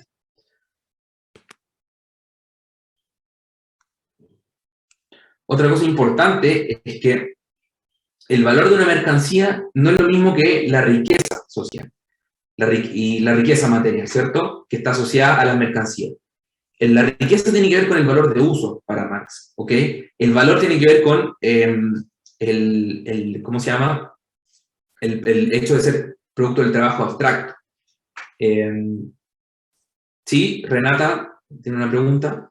Sí, perdón, una consulta. Con eso que dijiste de la división del trabajo, que para Marx era importante, nosotros habíamos visto la clase pasada, o sí creo que lo habíamos visto, que Marx dice como que la división del trabajo, como estaba en ese momento, que era tanta, alienaba a los trabajadores y no sé qué, no sé qué. O sea, a pesar de que pensaba eso, igual le parecía esencial para que se pudiera producir. Sí, en caso del capitalismo, sí, lo ve como algo importante para producir. Lo que pasa es que hay una discusión más bien de como estudiosos de Marx, si Marx cambió su postura respecto a este tema. Porque cuando en el Marx joven tiene un pasaje en la ideología alemana donde dice, bueno, en el comunismo va a desaparecer la división del trabajo en el sentido de que los seres humanos vamos a dejar de especializarnos. Vamos a ser seres humanos que en la mañana vamos a pescar, en la tarde vamos a tocar piano, después vamos a hacer crítica, a hacer ciencia, y vamos a hacer todas las cosas. En ese sentido, veía que el comunismo iba a hacer desaparecer la división del trabajo de los seres humanos. Pero por otro lado, después en el Capital, plantea que da a entender que eso no puede pasar, que siempre va a haber división del trabajo, pero lo que va a pasar es que va a haber más tiempo libre donde vamos a poder desarrollar. Entonces es un tema que es medio complejo en Marx. Lo que sí se mantiene es que él ve que la división del trabajo, como se da en el capitalismo, es alienante. En el sentido de que, no sé si vieron Tiempos Modernos de Chaplin, bueno, el chabón, el que trabaja en la fábrica, tiene que solamente hacer un movimiento con la tuerca, ¿cierto? Con una llave, y está como así una especie se le genera como una obsesión de que no puede estar, tiene que estar todo el día haciendo el movimiento con la llave porque es un trabajo súper específico, y en ese sentido lo termina agobiando y generándole malestar. Pero más allá de eso, el punto de Marx es que puede haber división del trabajo sin intercambio mercantil. Para Smith, Perfecto, gracias. el trabajo es fruto de la extensión del mercado. Esto me lo va a saltar, no es tan relevante. Eso tampoco. Y vamos con la tercera y última parte, que tiene que ver con la teoría de la producción y de la explotación capitalista. Es decir, su teoría del valor es como lo más general que tiene, y esto lo aplica para entender que en la sociedad capitalista existe una forma específica de explotación. Y para Marx esto es interesante porque dice, bueno, yo desarrollo, en el fondo, la motivación que él tiene para estudiar economía, es que había un misterio, ¿cierto?, en el capitalismo, que es el siguiente, que para él, en los anteriores modos de producción, la explotación de los productores directos era transparente, en el sentido de que el modo de producción esclavista, ¿cierto?, era obvio que el amo de un esclavo se apropiaba de lo que producía a cambio de, bueno, mantenerlo, ¿cierto?, vivo, pero sin retribuirlo, ¿cierto?, una relación por la fuerza. La explotación, en el sentido de yo te hago hacer algo y te lo quito por la fuerza, era transparente. En el caso del feudalismo, dice, también era transparente porque, por ejemplo, el sistema de la corvée, el siervo feudal trabajaba 4 o 5 días la tierra para sí, para producir un producto que él consumía con su familia, y tenía que producir 3 días o 4 días para el señor feudal, y el señor feudal se apropiaba de ese producto. Para él era transparente que había una relación de apropiación. Pero en cambio en el capitalismo, los trabajadores, intercambian libremente, ¿cierto?, su disposición a trabajar a cambio de un salario. Entonces no es tan claro que haya una apropiación de algo por la fuerza que produce uno y que no es retribuido, como en el caso del feudalismo y el esclavismo. Entonces, lo que dice es que va a querer resolver ese misterio, y mostrar cómo en este modo de producción que está asignado, ¿cierto?, por intercambio competitivo de mercancía, también hay explotación, ¿ok? Y para eso va a distinguir dos formas de relación, ¿cierto? El intercambio simple, que tiene que ver con que con productores, ¿cierto?, que producen cada uno individualmente y se intercambian, ¿cierto?, en base al valor que vimos recién. Por ejemplo, yo produzco un kilo de azúcar, vos producís un kilo de café y lo intercambiamos, y si el valor coincide, no sé, 2 kilos de azúcar equivalen a 1 kilo de café, bueno, esa es la proporción de que se intercambia. Y no hay explotación en ese caso porque somos productores, cada uno por su lado, que intercambiamos equivalentes, ¿cierto? Equivalentes en valor trabajo. La forma que toma ese intercambio, dice Marx, de mercancía, dinero, mercancía. Donde, ¿cierto?, una mercancía con determinado valor, tiempo de trabajo socialmente necesario, se cambia por una magnitud de dinero que expresa ese valor en unidades monetarias. Por ejemplo, 7 horas de trabajo son 5.000 pesos, por poner un valor arbitrario, y con eso se compra otra mercancía que también vale 5.000 pesos. Entonces, aquí hay puro intercambio equivalente. Dice Marx, ¿equivalente en qué? En valor. Y el objetivo de este proceso, ¿cierto?, no es acrecentar el valor de cambio. No crece el valor de cambio en este proceso porque hay intercambio de equivalente. ¿Ok? Y eso es lo que Marx llama el intercambio simple. Entonces, por este lado nos surge este crecimiento, ¿cierto?, esta apropiación. En cambio, la producción capitalista es distinta al intercambio simple. Dice, en la producción capitalista, el capitalista tiene capital dinerario, ¿cierto?, con el cual compra mercancías, ¿cierto?, sus materias primas, y también compra la fuerza de trabajo, le contrata a los trabajadores, con el objetivo de acrecentar su capital inicial, es decir, obtener un D' que es mayor a D. Y eso Marx lo simboliza como este proceso de MD, donde el capitalista tiene dinero, una cantidad de dinero original, compra mercancía, las utiliza para producir, compra fuerza de trabajo, y obtiene al final del proceso más dinero del que invirtió. ¿Ok? Y el objetivo en este caso no es intercambiar equivalentes para satisfacer necesidades, sino en este ciclo incrementar el valor original, generar un incremento de valor, comprar para vender más caro. Y el Marx se pregunta, bueno, ¿de dónde sale esta diferencia entre D'? ¿Cuál es la fuente de esta diferencia entre D' y D? Dice, la fuente del excedente no puede ser comprar barato para vender caro, porque dice en el agregado, ¿cierto?, esas diferencias se anulan, porque si alguien compra barato para vender caro, entonces alguien compró caro. Entonces, dice, estas compras, esas relaciones se terminan anulando en el agregado. Entonces, claro, si fuera un privilegio del comprador comprar más barato, en la medida en que ese comprador luego va y vende cosas frente a otro comprador, pierde ese privilegio temporal. Eso lo dice en el Capital, ¿cierto? En la página 196 dice la formación de plusvalor y por consiguiente la transformación del dinero en capital no puede explicarse ni porque los vendedores enajenen las mercancías por encima de su valor, ni porque los compradores la adquieran por debajo de su valor. Entonces, lo que se pone como tarea de Marx es tratar de explicar este excedente, pero entiendo que existe un intercambio equivalente, donde no hay una relación de comprar barato y vender caro. ¿Ok? El incremento, ¿cierto?, no puede generarse con las mercancías que el capitalista compra al principio, y porque hay un intercambio equivalente. Lo que dice es que tiene que haber una mercancía en particular que tenga como valor de uso ser fuente de valor, acrecentar valor. Y dice, esa mercancía es la fuerza de trabajo en el capitalismo. Es decir, la capacidad de trabajar que el proletario le vende todos los días, ¿cierto?, que va a la fábrica y produce, es una mercancía, porque se la vende al capitalista, y una mercancía que tiene la propiedad de producir mayor valor del que cuesta. ¿Ok? La fuerza de trabajo cuesta algo.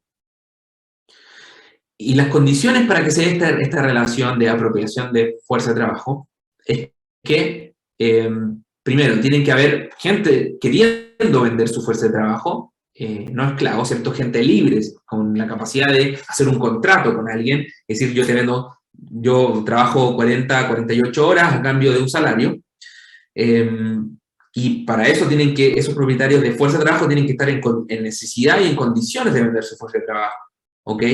Tienen que querer ir a la puerta del capitalista a ofrecerle su fuerza de trabajo. Entonces, para Marx, ¿cierto? El salario, que es aquello por lo cual se intercambia, no es el ingreso de un factor de producción, a como se entiende actualmente, sino es el valor de la fuerza de trabajo. ¿Y qué es el valor de la fuerza de trabajo? Bueno, aquí Marx se vincula con las teorías clásicas que ven que el salario es un salario de subsistencia, es decir, el salario necesario para que el trabajador se pueda levantar todos los días, pueda tener una familia y reproducirse como clase, y tenga las capacidades necesarias para ir y producirle al capitalista. El conjunto de mercancías que se requiere para que el trabajador esté en condiciones de trabajar, tiene un valor. Y ese valor es el valor de la fuerza de trabajo. Y el salario responde a eso. ¿Ok? Entonces, lo que paga el capitalista es el valor de la fuerza de trabajo. Pero, y podemos verlo con un ejemplo, ¿cierto?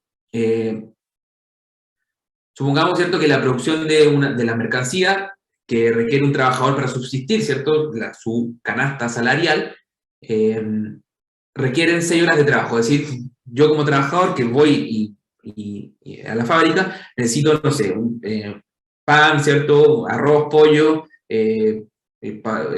plata para pagar el alquiler, algo para tener algo de ropa, y el valor incorporado diariamente en esas mercancías son 6 horas de trabajo. Eso cuesta en tiempo de trabajo esas mercancías que necesito para existir y poder trabajarle a un capitalista. A eso lo que desembolsa el capitalista para pagar esa fuerza de trabajo, Marx lo llama capital variable. Y la otra parte que desembolsa el capitalista para comprar insumos, pagar el alquiler de la fábrica, comprar máquinas, ¿cierto?, lo llama capital constante. Entonces, supongamos que la jornada laboral dura 12 horas. Las condiciones son muy del siglo XIX, ¿cierto? 12 horas de trabajo, muy feo. Y lo que desembolsa diariamente el capitalista lo medimos como C, que es el capital constante, es decir, lo que gasta en máquinas, insumos, alquiler, y B, capital variable, lo que gasta en el fondo salario. Y lo medimos en términos de valores, ¿ok? Entonces, en la mercancía que se produce en un día, tiene que haber, ¿cierto? En C más B, digamos que hay 6 horas de trabajo. Para comprar los insumos, máquinas, etc. Y pagar la mercancía implícita en el salario, son 6 horas de trabajo. Pero el trabajador trabaja 12 horas. Y entonces lo que tenés es una diferencia entre las horas que requirió pagar el capital constante y variable y el tiempo que produjo. ¿Ok? Entonces, dice Marx, el día de trabajo puede ser dividido en 2 partes. El de trabajo necesario, que son las horas que necesita el trabajador para producir su canasta salarial, y en lo que llama el plus trabajo, las horas de trabajo adicionales a la del trabajo necesario. Dice Marx, en el capitalismo, el producto del trabajo necesario es lo que forma el ingreso de los trabajadores y es lo que permite comprar el salario. Mi trabajo necesario, ¿cierto? Esa parte de la jornada laboral que yo produzco, el valor necesario para comprar las mercancías que necesito para existir como trabajador, es una parte. Y el producto del plus trabajo, es decir, esas 6 horas adicionales que trabajé, que ya están por sobre lo que necesito para comprar mi salario, es el plus trabajo, y dice Marx, ese plus trabajo es apropiado por los capitalistas bajo la forma de plus valor, que vamos a simbolizar con S. Entonces, el valor total de una mercancía para Marx está compuesto por el capital constante, es decir, lo que se desenvolvió en insumos, máquinas, alquiler, tierra, etc. El capital variable, es decir, los sueldos que pagué como capitalista, y el plusvalor. ¿Ok? Eso forma el valor total de la mercancía.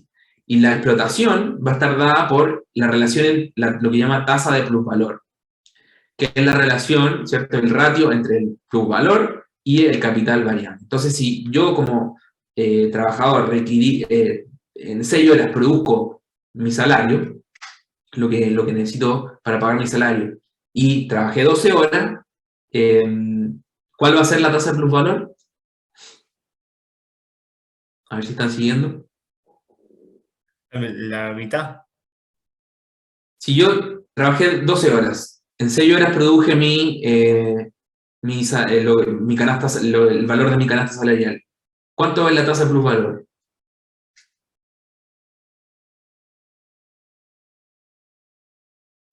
Seis. ¿6? Fíjate bien, el plusvalor sería 6 horas de trabajo, y el capital variable sería 6. Por lo tanto, la tasa de plusvalor sería 1. Ah, claro, claro. Sí.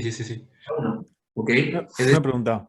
La tasa del 100%, en el sentido de que el capitalista se apropia de la misma magnitud que cuesta producir el salario del trabajador. ¿Sí?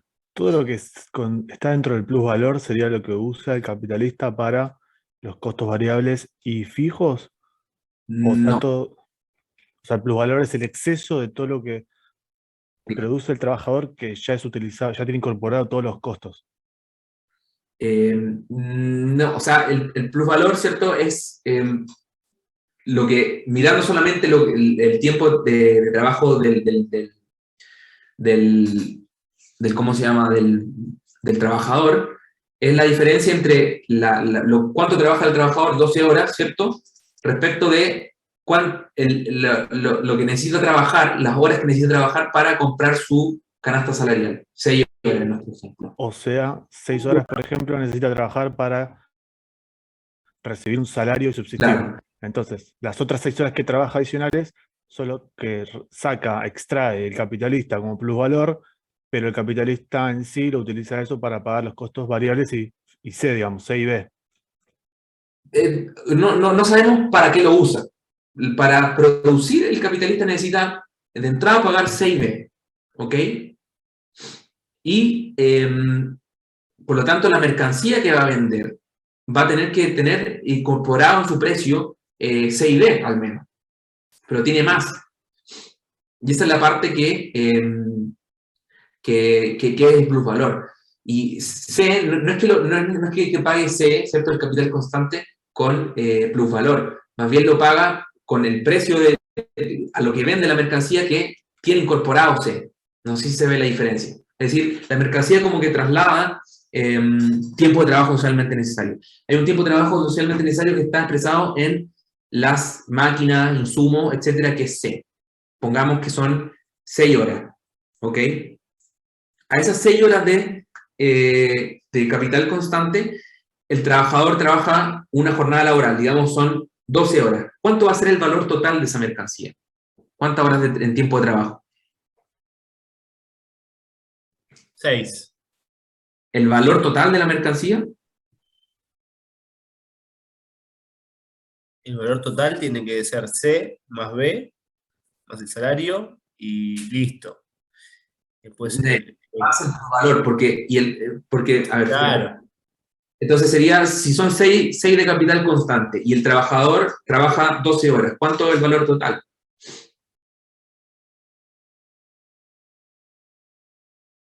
Claro, 18. 18, correcto. O sea, sumás las horas que está todo trabajando, tanto el trabajador como las máquinas, digamos. El valor es el tiempo de trabajo socialmente necesario para producir la mercancía. Entonces, si en un día, en producir una mercancía, se consumieron 6 horas de insumos, depreciación de las máquinas, alquiler diario, ¿cierto? Y el trabajador trabajó 12 horas. Tenés incorporado en esa mercancía 18 horas. Ahora bien, de la parte incorporada por el trabajo nuevo, de esas 12 horas tenés 6 horas necesarias para pagar el salario que paga las mercancías de subsistencia y 6 horas que son el plusvalor. Ok. O sea, la máquina ya de por sí está produciendo y generando un retorno esperado, un retorno de su parte, digamos. Claro, no es que del valor se salga lo necesario para pagar el capital constante, no. Sale del valor total de la mercancía que vende el capitalista, que tiene las 6 horas del capital constante incorporado, tiene las 6 horas del salario que le paga al trabajador y tiene además 6 horas de plusvalor, que son porque tienen del hecho de que el trabajador trabajó 12 horas para producir esa mercancía. Diego, y perdóname que te interrumpa, pero tengo una pregunta acá. Como en lo que es el trabajo, vos tenés una tasa de ganancia que es la plusvalía para el empresario en este caso. ¿Tenés una tasa de ganancia para el capital? Por eso decía que el plusvalor no es lo mismo que ganancia, y ¿cómo se llama? La tasa de ganancia no es lo mismo que la tasa de plusvalor. Porque... No, está bien, clarísimo. No, queda claro eso. Yo digo, está bien, en la parte de lo que es el trabajo, el empresario, más allá del plusvalor que no sea lo mismo que beneficio, le roba una parte al trabajador de lo que él produjo en las 12 horas, ¿no? Ahora, en la parte del capital, ¿hace Marx alguna distinción del mismo tipo? ¿En qué sentido? No, porque el capital constante es trabajo muerto que no produce más trabajo. Las máquinas no trabajan. Son simplemente, tienen trabajo cristalizado, ¿cierto? Costó las máquinas, los insumos, no sé, 6 horas en el ejemplo que estamos dando. Pero no, ahora, cuando se trasladan al valor de la mercancía que estoy produciendo ahora, ese valor pasado, no produce más valor. Lo que produce más es el trabajo nuevo, el trabajo vivo, como lo llama Marx. Y ese trabajo vivo son las 12 horas que produce el asalariado. Ok, clarísimo. Muchas gracias. Ok. Lucas, una pregunta. Viste que nosotros, o sea, según Marx, intercambiamos dependiendo del tiempo de trabajo socialmente necesario, ¿no? Entonces, nunca nos fijamos en el plusvalor cuando vamos a intercambiar. Podemos intercambiar cosas del mismo valor, del mismo tiempo de trabajo socialmente necesario, a pesar de que tengan diferente plusvalor.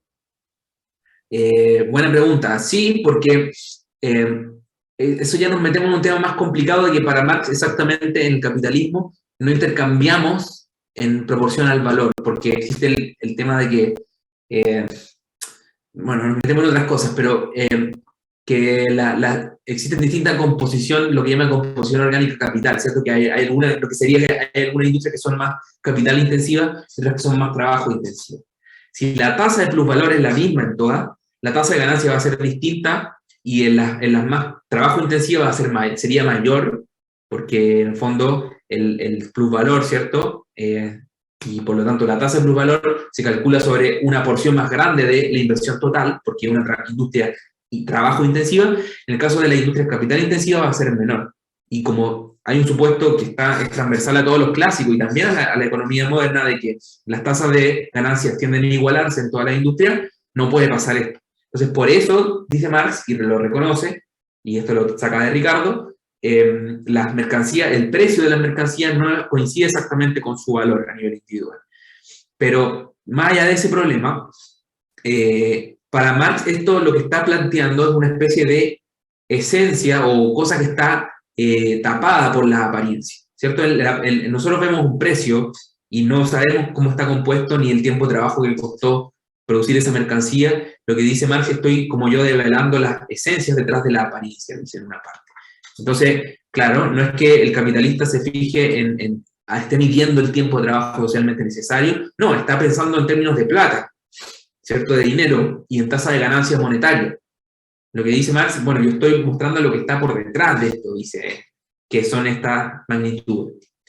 Entonces, la respuesta a tu pregunta sería que sí, que los agentes individuales no se están fijando en el valor, en el plusvalor y nada de eso, se están fijando en magnitudes monetarias, pero para Marx es fundamental entender lo que pasa a ese nivel de apariencia y de lo que ven los agentes con estas categorías.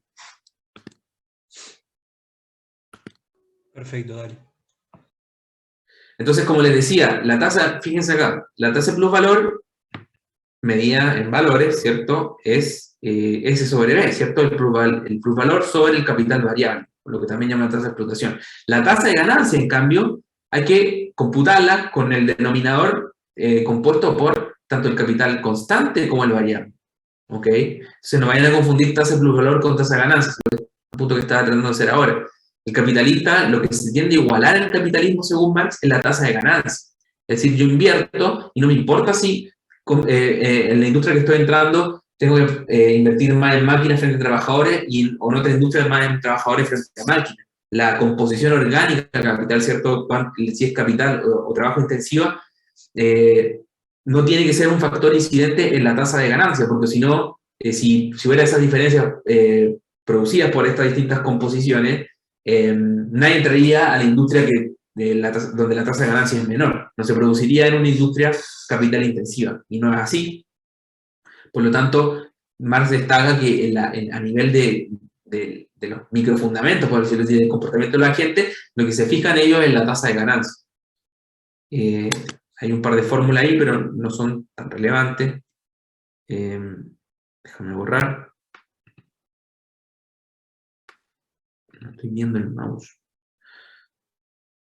Ups. ¿Por qué no lo veo? No lo puedo sacar. Ahí está. Entonces, bueno, este es el punto que estaba haciendo, no voy a entrar porque es un tema más engorroso en Marx que el problema de la transformación, pero lo importante es que entiendan las distintas categorías, la tasa de plusvalor, la tasa de ganancia, etc. Y bueno, con eso estaríamos como por hoy. No sé si hay otra pregunta. ¿Pregunta sobre este tema? No sé si Ay, qué buena poder. duda. No, sí. Pregunta.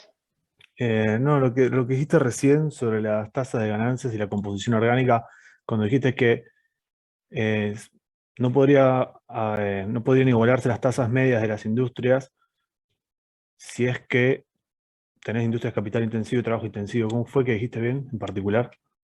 Claro, más bien al revés, si, como tienen que igualarse las tasas medias de la industria, la tasa de plusvalor, ¿cierto? El precio tiene que reflejar en el fondo diferencia respecto al valor. Porque si las mercancías se intercambiaran por su valor, entonces las industrias que son más trabajo intensiva tendrían más ganancias, porque en el fondo el plusvalor proviene solamente del trabajo, el capital constante solamente traslada su valor a la mercancía, y las industrias capital intensiva tendrían menores ganancias. Eso no puede ocurrir porque si no, no habría entrada a la industria capital intensiva. Todos estarían produciendo industrias de trabajo intensiva, o más bien en industria con la misma intensidad de capital y trabajo. En la medida que hayan diferencias, van a haber diferencias respecto del valor. Entonces, eso es lo que genera en Marx lo que se llama el problema de la transformación, que no vamos a ver, pero que es una de las cosas que llevó, una de las críticas que llevó a abandonar la teoría del valor-trabajo y que Marx no solucionó satisfactoriamente. Pero en el fondo es como, bueno, en el capítulo 1 me dijiste, las mercancías se intercambian por su valor-trabajo, después en el tomo 3, ¿cierto?, donde ve esto, dice no, porque se da esta situación de la que estoy hablando, y trata de dar una solución de decir que en el agregado, ¿cierto?, hay una coincidencia entre las variables de valor y las variables de precio. Pero no es una solución que nadie haya considerado satisfactoria, y en torno a eso corrió un montón de tinta y gente intentando como dar una mejor solución. Rafa, por ejemplo, que lo habrán oído tal vez en alguna otra materia, trata de saltearse este problema metiendo un modelo que es directamente ricardiano, pero este fue uno de los importantes defectos, ¿cierto?, de la teoría del valor, por las cuales surgió la teoría marginalista, y que, bueno, en la teoría mainstream actual, en la ortodoxia, es la que se ocupa, ¿cierto?, el marginalismo, ya sea en modelos de equilibrio general o parcial, para entender cómo se determinan los precios. Pero como les digo, no nos vamos a meter en ese tema porque es un tema como más que habría que dedicarle mucho tiempo, y no vale la pena todo ese tiempo que hay que dedicarle para lo que aporta como en términos del pensamiento económico. Genial, gracias. ¿Alguna otra pregunta? ¿Duda?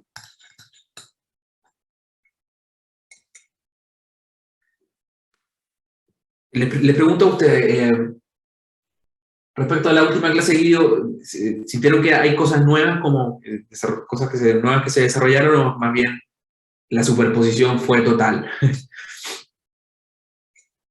No, casi nada se superpone. Creo que ni siquiera dimos la teoría no llegamos a dar la teoría del valor trabajo y eso no llegamos. Ok, No, fue más introductorio la otra vez.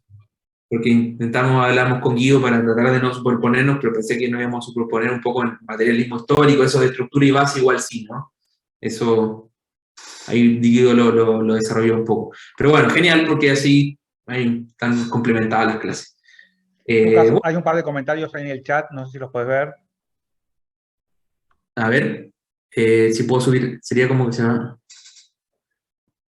sería como que se basa en la productividad para medir el desarrollo.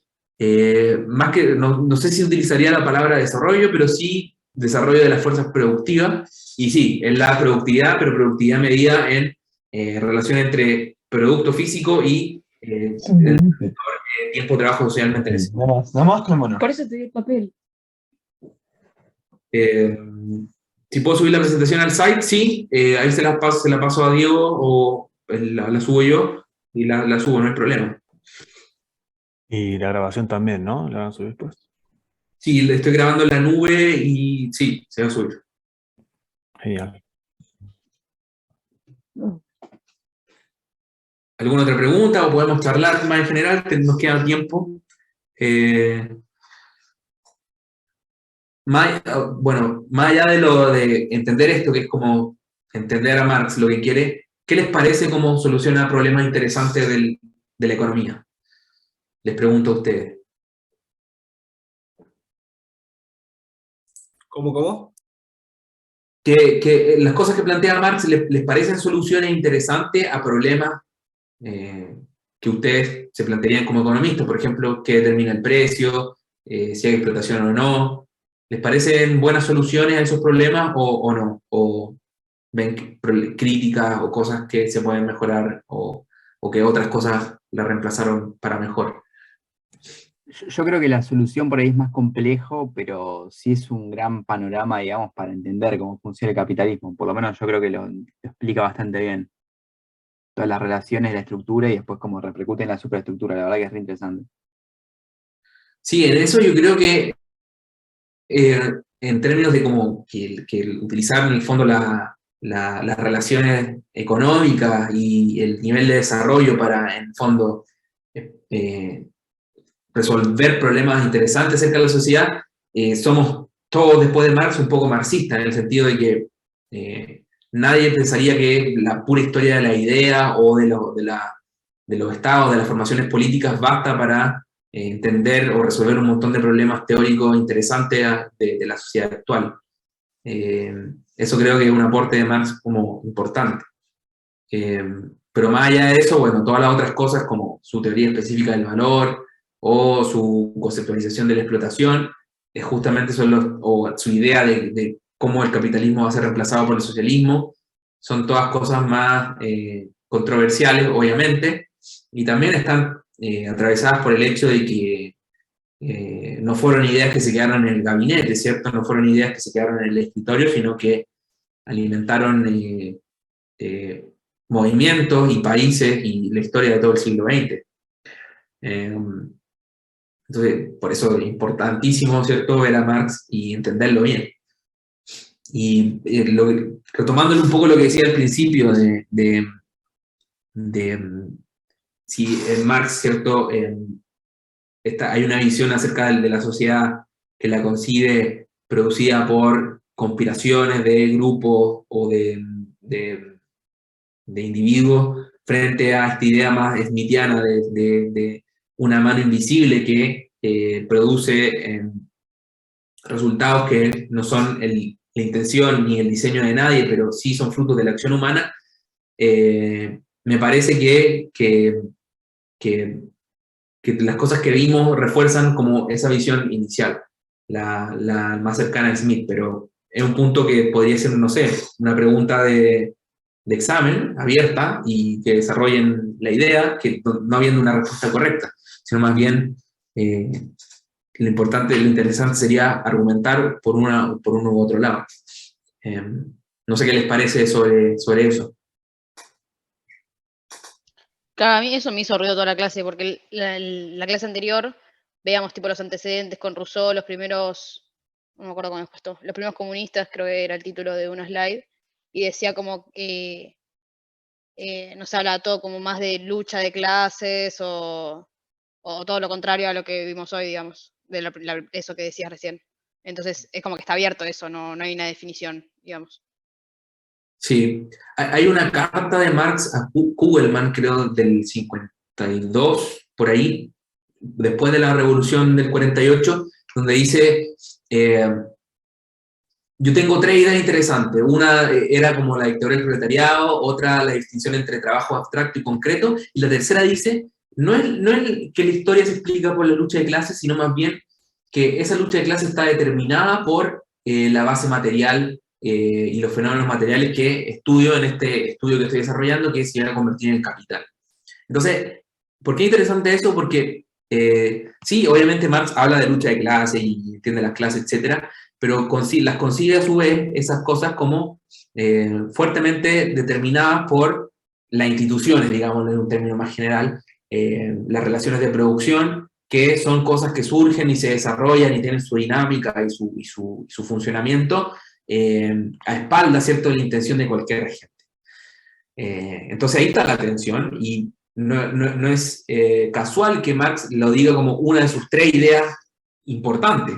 Esta idea de que, porque la idea de la historia como lucha de clases viene de antes de Marx, de un par de historiadores, Guizot creo que se llamaba uno que fue el que estuvo a cargo después de como atacar a la gente de la Comuna de París. Bueno, no importa. Marx se basa en un historiador de los 30 que ya hablaba de la idea de que la historia está muy explicada por la lucha de clase, y dice, bueno, esta idea no es mía, viene de este chabón, pero lo que yo hago es mostrar cómo esa lucha de clase está determinada por estas relaciones objetivas, estas cosas objetivas que ocurren a la espalda de las intenciones de cualquier agente individual o colectivo. Entonces, por ahí va la tensión.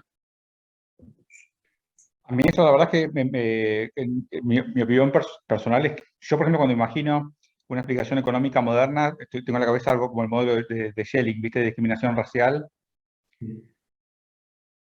¿Te acordás? Bueno, fíjate, en ese modelo ya hay como individuos con preferencias y hay como un marco de reglas y emerge un fenómeno que nadie quiere, que no estaba en el diseño de nadie, que es barrios segregados por color o lo que sea.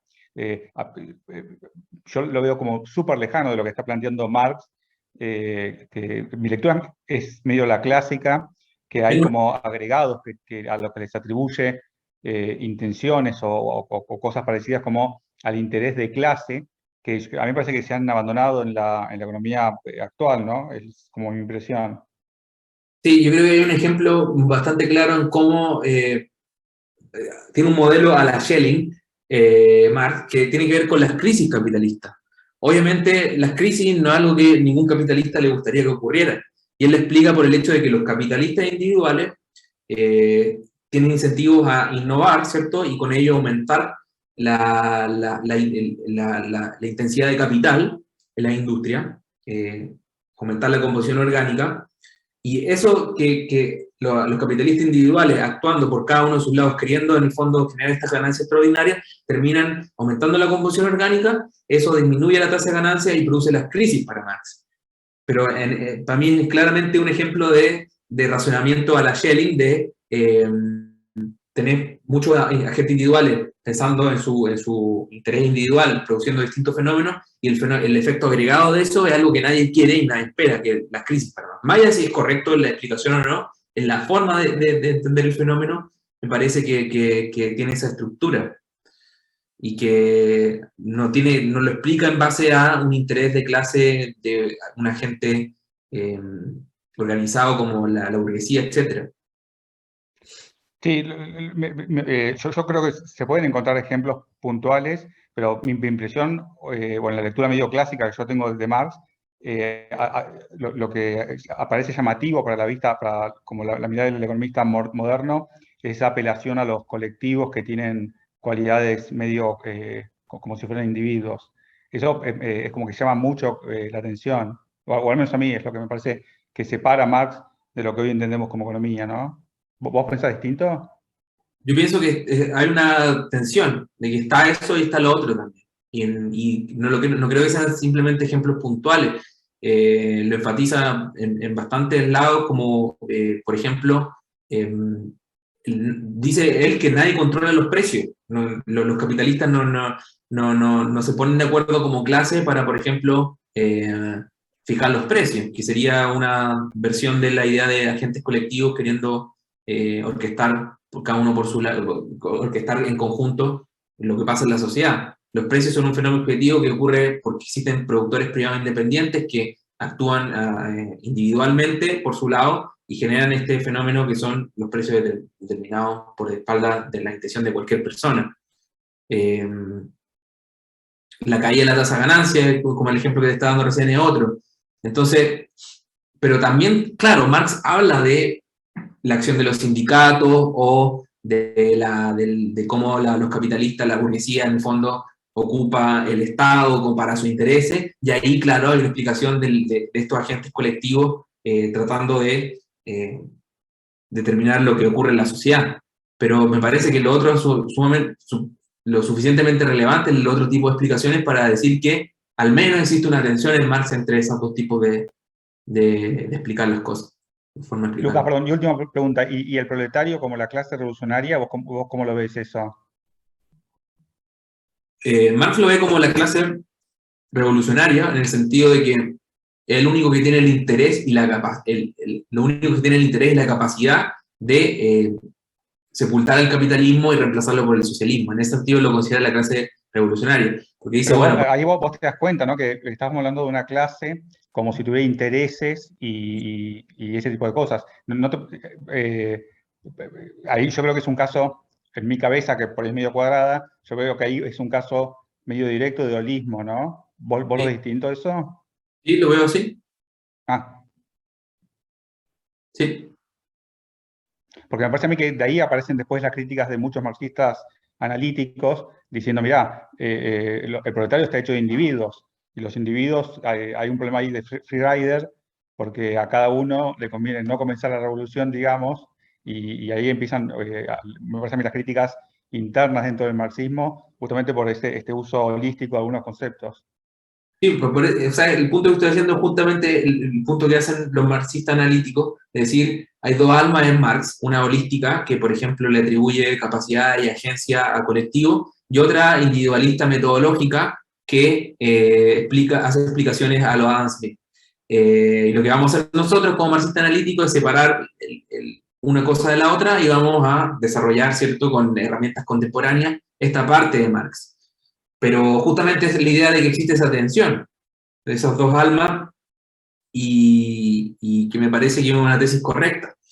Y que algunos marxistas a la inversa se quedan con la parte más colectivista y holista y de atribuirle agencia a entidades colectivas de Marx y dejan de lado todo lo que dice, los argumentos que él plantea más en una línea, digámoslo así, individualista metodológica. Pero esa posibilidad está dada justamente porque en el Marx mismo están ambas cosas. No sé si estás de acuerdo, Diego. Sí, estoy de acuerdo. Igual nada, esto lo podemos charlar si querés en otro momento para no cansar a la gente, pero yo estoy de acuerdo. Mi sensación particular es que el marxismo analítico se queda justamente con la parte, entre comillas, razonable de Marx, que es abandonar el holismo metodológico, y sospecho que muchos marxistas, al menos en mi experiencia, no quieren a los marxistas analíticos. Pero bueno, viste, ahí Sí. es más, no sé si son más observaciones personales, creo yo. Estoy de acuerdo, sí. Sí, bueno, gracias, Lucas. No, gracias a vos por las preguntas. Bueno, ¿hay alguna otra pregunta más? Si no, ya podemos cerrar. Yo una última cosa para complementar lo que discutías con Diego.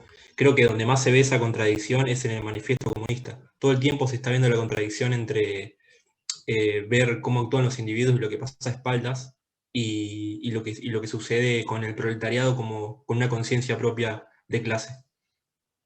Sí, estoy completamente de acuerdo en el manifiesto, que a la vez no hay que olvidar, es un texto bastante retórico, despliega la pluma a más no poder. Marx y Engels ahí se vale un montón de figuras y tropos que tienden a apelar, ¿cierto?, a esta visión de agente colectivo actuando, pero después también dicen un par de cosas que van en la línea de individualista, digámoslo así, pero claro, está la tensión porque en el fondo el manifiesto es una especie de todo todas las principales ideas de Marx están ahí condensadas en ese texto, entonces una fuente de todo. Estoy de acuerdo. Lucas, ¿puedo hacer una pregunta última? Uy, adelante. Entonces, otro tema que ya se habló, para vos decir que el capital posee beneficios es una afirmación política y es una afirmación ideológica también. ¿En qué sentido política e ideológica? O sea, a ver, que el beneficio es un resultado que emana del capital, y entonces como que el capitalista viene y como que la apropia de algún lado. Ah, ok, entiendo. Bueno, eso, como te decía, Marx evita de hacer una condena moral del capitalismo, es decir, el capitalismo está mal. ¿Por qué? Porque él intenta mostrar que incluso nuestras categorías morales, con las cuales evaluamos las cosas, surgen de un modo de producción. Y hay un texto ahí medio polémico de Engels donde discute con un tipo que condena el esclavismo, y Engels dice, pero pará, el esclavismo surgió en sociedades que pudieron ser un poquito menos pobres que las que habían antes, porque antes del esclavismo lo que había era el canibalismo. Las tribus que entraban en guerra entre sí, a los prisioneros, ¿cierto? No tenían capacidad de utilizarlos para alimentarlos, se los comían. Y en un momento cuando la sociedad fue un poco más rica, esos prisioneros de guerra los convirtieron en esclavos. Lo que está queriendo hacer con eso Engels es decir, esto que me está tratando de una condena abstracta, general, del esclavismo, no vale para mí, que soy materialista histórico y que considera que incluso los estándares morales surgen, ¿cierto?, a raíz del desarrollo de las fuerzas productivas y los modos de producción. Y a lo que voy con esto es que Marx, con toda su retórica y su forma de expresar las cosas, tiene una carga moral, pero él no se hace cargo, ¿cierto?, de hacer una crítica moral explícita, es decir, estoy evaluando mal el capitalismo, porque tiene esta idea de que los parámetros de evaluación surgen en compás de los mismos modos de producción, pero sí lo que hace es mostrar, che, esto que parece como que no es explotación, porque es un intercambio voluntario, en realidad uno lo puede ver como explotación. Hay una apropiación de algo que no produjo el capitalista, que produjo el trabajador, queda apropiado por el simple hecho de que el capitalista es dueño de los medios de producción. Entonces, por más de que no se para sobre eso para decir esto es político, o está mal éticamente, o yo tengo una ideología que condena esto, lo deja ahí, ¿cierto? Servido, porque él no quiere hacer una crítica moral, pero sí, como que trata de mostrar que el capitalismo es tan explotador como el feudalismo y el esclavismo. Como que deja una simetría y jerarquía ahí entrever. Claro, sí, pero no se hace cargo de una crítica directamente ética del asunto.